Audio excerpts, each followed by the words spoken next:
Halo adik-adik, Assalamualaikum.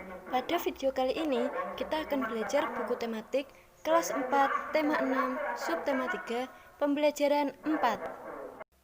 Bisa adik-adik buka buku adik-adik halaman 136.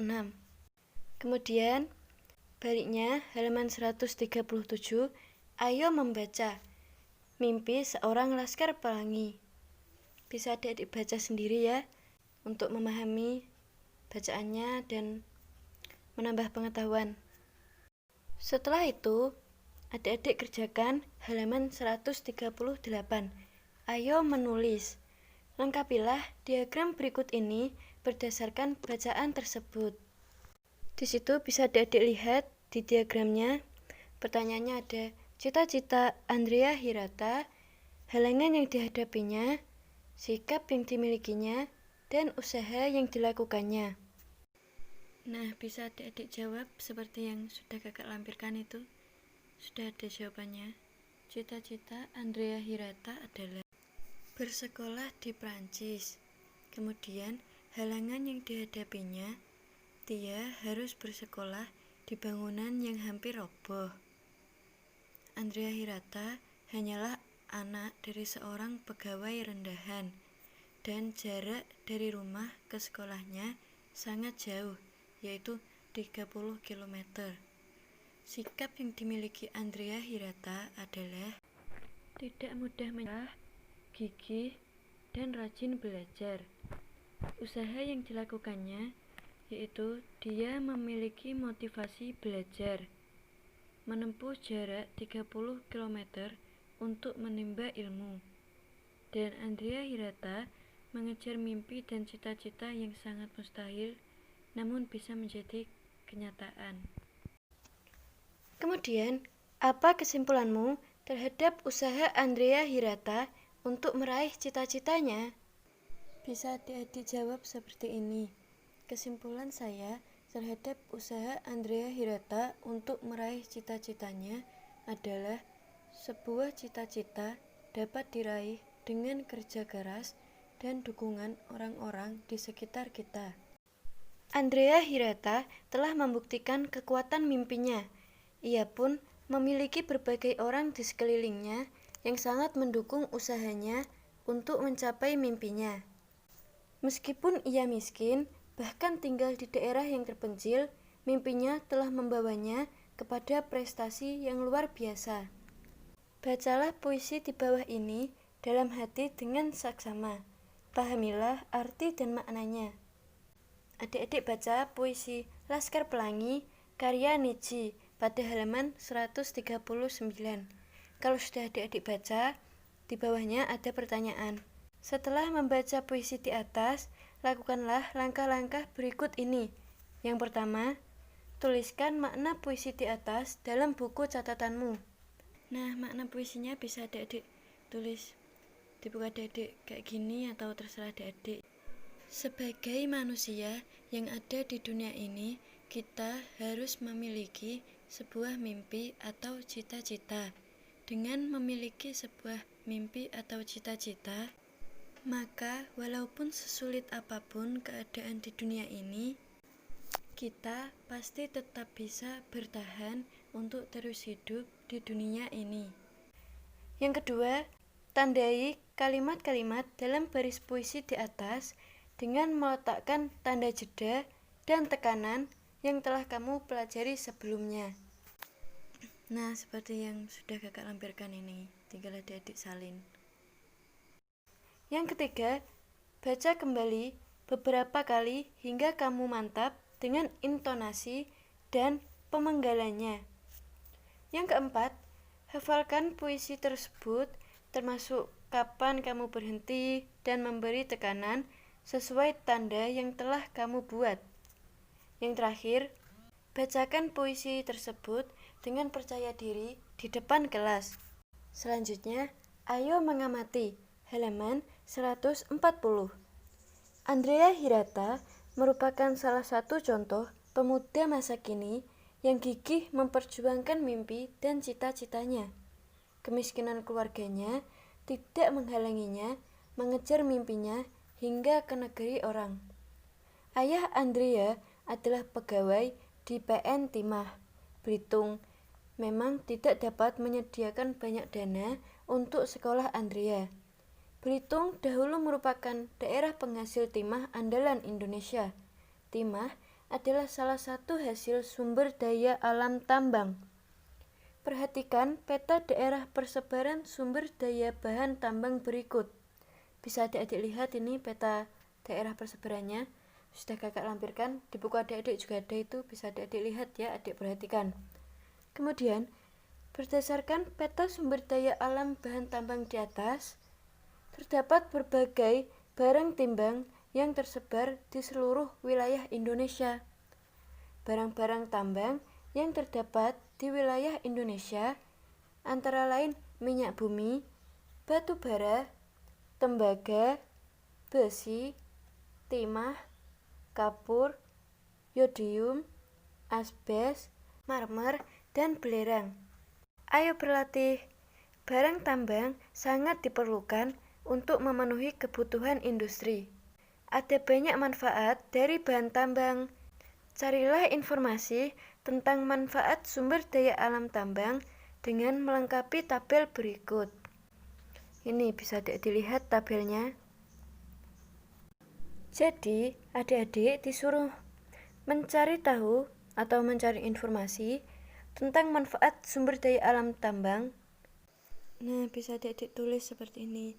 Misalkan bahan tambangnya minyak bumi, manfaatnya sebagai bahan bakar, sumber gas cair, bahan industri kimia, dan lain-lain.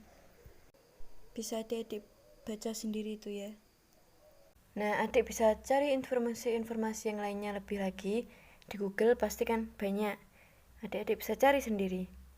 Nah, habis itu, berdasarkan tabel dan peta sumber daya bahan tambang tersebut, jawablah beberapa pertanyaan berikut.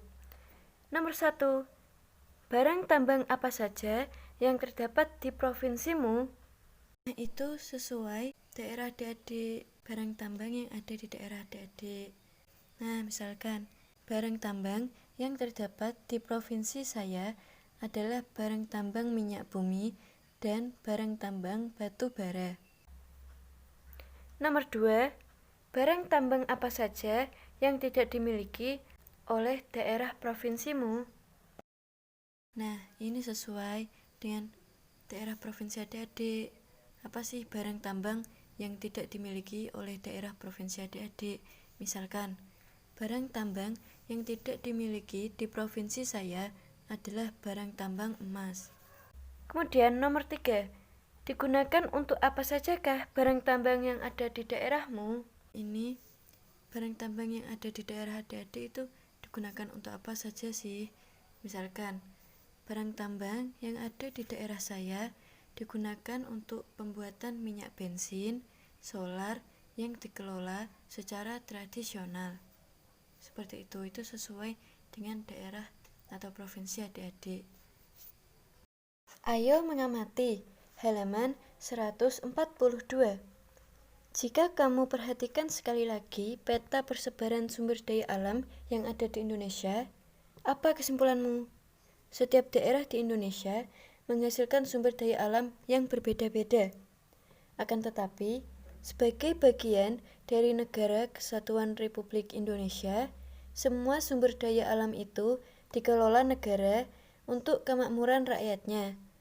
Keragaman sumber daya alam di berbagai daerah tersebut akan memperkuat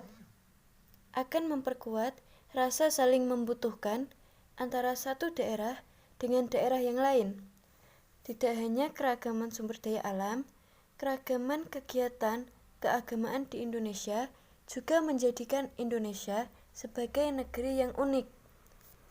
Sebagai negeri yang unik, keragaman itu justru meningkatkan kerukunan antar umat beragama. Perhatikan beberapa kegiatan keagamaan yang ada di Indonesia.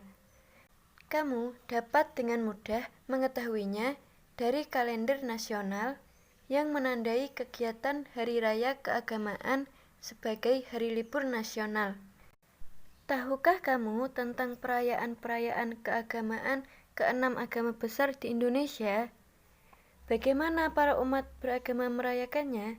Jadi, adik-adik disuruh memperhatikan beberapa kegiatan keagamaan yang ada di Indonesia, seperti perayaan-perayaan keagamaan lah, kegiatan lainnya lah, dan juga bagaimana para umat beragama merayakannya. Adik-adik disuruh mencari tahu. Ayo berlatih. Lengkapilah tabel berikut ini dengan menggunakan berbagai sumber informasi. Jelaskan tujuan perayaan keagamaan dan bagaimana masyarakat di daerahmu merayakannya. Lakukan kegiatan ini secara berpasangan.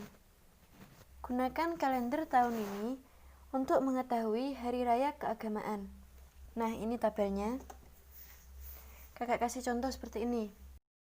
Ini bisa adik-adik lihat. Misalkan, nama hari raya keagamaannya Idul Fitri, umat yang merayakan Islam. Terus tujuan perayaannya, perayaan berakhirnya ibadah puasa bulan Ramadan, dan seterusnya. Di bawahnya itu bisa adik-adik lihat, bisa adik-adik baca. Tapi adik-adik juga harus cari info yang lainnya. Setelah itu, tukarkan hasil pekerjaanmu dengan kelompok yang lain. Diskusikan beberapa perbedaan yang ditemui. Carilah informasi yang tepat untuk memperbaikinya. Pilihlah satu perayaan keagamaan yang paling kamu ketahui yang dilakukan masyarakat di daerah kamu tinggal. Tuliskan penjelasanmu dalam sebuah paragraf dan tuliskan di bawah ini.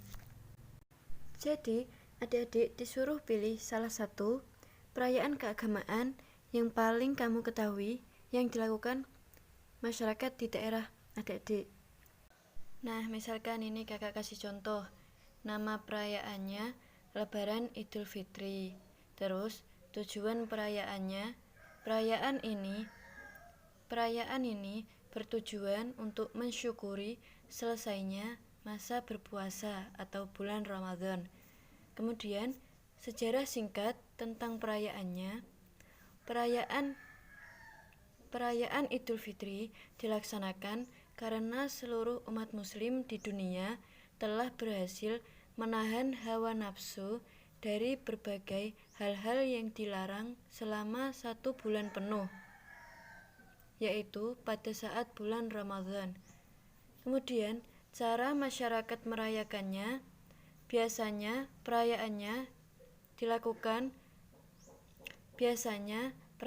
yang dilakukan seperti melakukan takbir keliling. Selain itu, mudik atau pulang ke kampung halaman juga menjadi tradisi atau upaya umat muslim di Indonesia untuk menyambut dan merayakan Lebaran. Jadi bisa adik-adik jawab seperti itu, atau adik-adik cari lagi informasi dari sumber-sumber yang lain. Ini contoh dari kakak. Sekian video pembelajaran kali ini. Semoga bermanfaat dan dapat membantu adik-adik. Jangan lupa klik like dan subscribe ya. Terima kasih sudah menonton. Wassalamualaikum warahmatullahi wabarakatuh.